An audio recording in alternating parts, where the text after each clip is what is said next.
बिस्मिल्लाहिर्रहमानिर्रहीम। अभी हम जुडिशल कम्प्लेक्स में जा रहे हैं। इमरान खान साहब के साइफर केस की समाअत है। वहाँ पर हमने बेसिकली 3 दरख्वास्तें दी हैं। एक पोस्ट अरेस्ट बेल, ज़मानत बाद गिरफ्तारी जो खान साहब की इस मुकदमे में दायर की हुई है उसके ऊपर समाअत होगी। नंबर 2 ओपन ट्रायल करने के हवाले से कि अवाम, लोग, मीडिया वहाँ पर मौजूद हो और ये मुकदमा सब देखें, क्योंकि ये ऑफिशियल सीक्रेट एक्ट का मुकदमा नहीं है। और नंबर 3 हमने जो लॉ मिनिस्ट्री ने नोटिफिकेशन किया था कि अदालत को अटक जेल शिफ्ट किया जाए, उसको भी चैलेंज कर रखा है कि ये कानून के मुताबिक नहीं हुआ और उसके ऊपर भी आज समाअत होगी।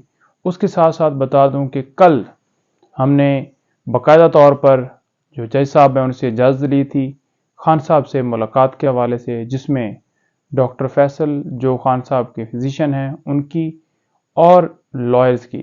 तो आज इसके बाद वो तमाम जो हैं खान साहब से मिलने के लिए 2 बजे अटक जेल जाएंगे और खान साहब से मुलाकात होगी। बहुत शुक्रिया।